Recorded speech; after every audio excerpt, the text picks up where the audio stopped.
Barrister Amalla के साथ मेरा ताल्लुक़ तकरीबन 2003 से रहा है जब हम तालिब इल्म थे। बैरिस्टर अमाल्ला की उन कोशिशों की वजह से एक बहुत मिसाली ला यूनिवर्सिटी इस सूबे में मौजूद है। हम सब से पूछते हैं कि बैरिस्टर अमाल्ला का कातिल कौन था। देखिए, नतीजा तो उस वक्त अक्सर होता कि अगर वो रिपोर्ट या जो तफ्तीश की रिपोर्ट थी या जो चालान था उसको पब्लिक किया जाता कि आज तक हम उनके असल कातिलों को ढूंढ नहीं पाए हैं, हमारे कानून के हाथ वहाँ तक आज तक पहुँचे नहीं है। औज़ु बिल्लाहि मिनश शैतानिर रजीम, बिस्मिल्लाहिर रहमानिर रहीम। मेरा नाम हबीबुल्लाह नासर है, advocate supreme court of Pakistan. Barrister Amalla के साथ मेरा ताल्लुक़ तकरीबन 2003 से रहा है जब हम तालिब इल्म थे और हम इकट्ठे इस्लामाबाद इंटरनेशनल यूनिवर्सिटी इस्लामिक में एडमिशन के लिए हम गए थे।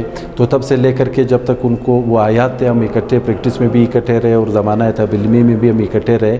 ला करने के बाद आला तालीम के लिए बैरिस्टर इंग्लैंड चले गए थे और वहाँ से उन्होंने बैरिस्टर बनकर वापस अपने वतन, अपने कौम और अपने सूबे पहुँचे। यहाँ पर आकर के उन्होंने लाइसेंस हासिल किया और डायरेक्ट उनको हाई कोर्ट का लाइसेंस इस वजह से दिया गया कि चूँकि वो बैरिस्टर बन करके कोयटा आए थे।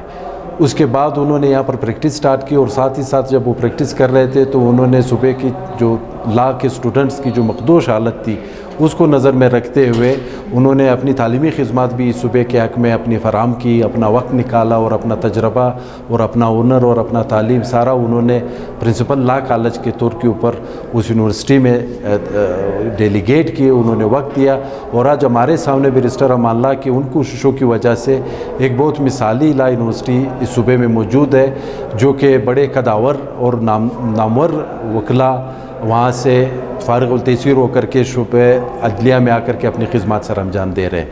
तो ये जो भी अदलिया में या हमारे बार में या स्टूडेंट्स जो ला के हैं उनके ऊपर आज जो भी जो उनकी हासिल शुदा हुनर है, उनकी स्किल्स हैं, उनकी जो तालीम है, उनके सब मरून मिन्नत हम बैरिस्टर अमाल्ला के हैं। वाक़या तो ये बदकिस्मत दिन जो 8 जून का था, वो सुबह अपने घर से निकल करके अपने जो पेशावराना खिदमत थे उनकी सर अंजामदही के लिए सुबह घर से निकले थे।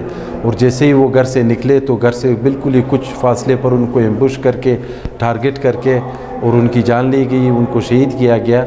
हम सब सुबह जिस तरह नॉर्मल रूटीन में लोग सुबह निकलते हैं घरों से अपने अपने कामों के लिए मार रहे थे, तो जैसे ही हम अदालतों में पहुंच रहे थे या रास्ते में थे कुछ हमारे उकला, तो ये हमें बदकिस्मत इतला मिली कि बैरिस्टर अमाल्ला को घर के सामने फायरिंग उनके ऊपर की गई है और उनकी हालत बहुत तशवीशनाक है।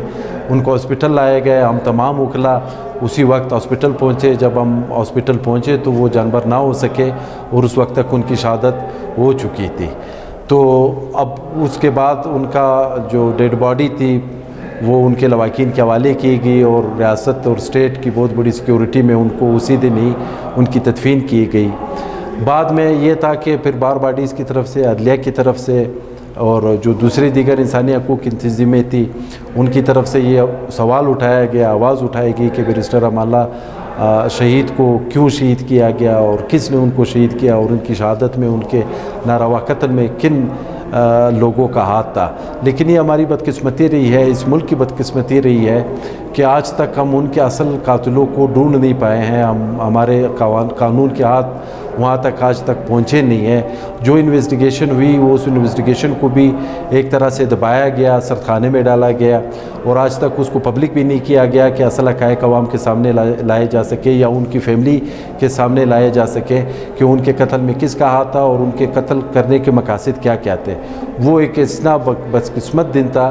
और उसके बाद क्योंकि उनकी शादी को जब उनको कत्ल किया गया, शहीद किया गया, उनकी शादी के सिर्फ 7 महीने हुए थे और उसके बूढ़े वालिदैन ज़िंदा थे, अभी भी ज़िंदा है, अल्लाह उनको हयात ज़िंदगी दे। उसके 1 साल बाद, उनके कत्ल के 1 साल बाद या कुछ महीने बाद उनको अल्लाह ने एक बच्चे की विलादत से भी नवाजा। तो वो उनकी फैमिली के लिए उसका एक ऐसा समझ ले कि एक अल्लाह की तरफ से तोहफ़ा था। बहरहाल इस रियासत, इस हुकूमत और हमारे इदारों की बहुत बड़ी नाकामी है कि वो नाकाम रहे, बुरी तरह नाकाम रहे। और आज 8 साल गुजरने के बावजूद भी हम ये सवाल रियासत से पूछते हैं और अपने आप से पूछते हैं और उनके ख़ानदान वाले हम सब से पूछते हैं कि बैरिस्टर अमाल्ला का कातिल कौन था और हम क्यों नाकाम हुए कि हम उनके गिरबानों तक रियासत का हाथ नहीं पहुँच सका। देखिए, नतीजा तो उस वक्त अक्सर होता कि अगर वो रिपोर्ट या जो तफ्तीश की रिपोर्ट थी या जो चालान था उसको पब्लिक किया जाता और ये बताया जाता कि वहाँ पर किन तंजीमों का उसमें हाथ था और उन तंजीमों के मकासद क्या थे उनको कत्ल करने के हवाले से।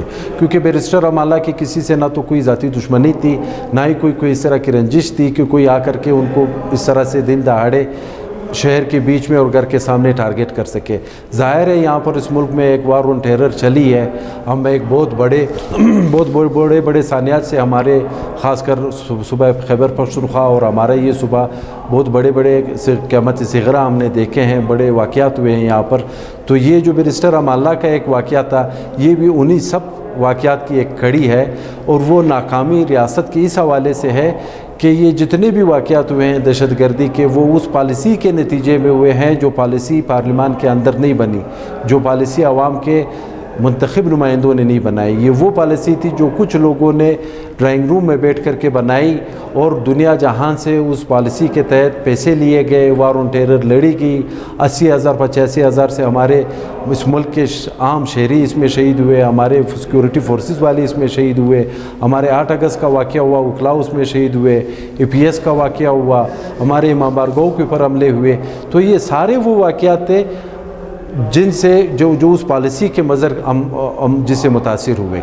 अमाला का बैरिस्टर का इस हवाले से बड़ा मखसूस और ख़ास था कि इससे पहले किसी भी वकील को या अदलिया के किसी शोबे को दहशतगर्द किसी भी तंजीम ने इस तरीके से टारगेट नहीं बनाया था। ये शुरुआत बैरिस्टर अमाला के कत्ल से की गई, उनकी शहादत से की गई और इसका इख्तिताम फिर 8 अगस्त को सिविल हॉस्पिटल में जो बम ब्लास्ट किया गया उस पर हुआ, जहाँ पर 60 से ज़्यादा हमारे वकला शहीद हुए और दीगर लोग भी हमारे वहाँ पर जो मौजूद थे सिविलियंस वो भी उसमें शहीद हुए। पूरे मुल्क के लिए बहुत बड़ा नुकसान था, फिर ख़ासकर हमारे सूबे के लिए बहुत ही बड़ा नुकसान। तो वो इस हवाले से कि वकला जो वकील होते हैं वो एक माशरे की आंखें होते हैं, उस माशरे के कान होते हैं, उस माशरे की ज़ुबान होते हैं, मुँह होते हैं, उसकी माशरे के बुनियादी हकूक़ के ज़ामिन होते हैं। वहाँ पर अदालत और इंसाफ की आज़ादी, अदालत की आज़ादी और इंसाफ की फरहमी के ज़ामिन होते हैं वो लोग।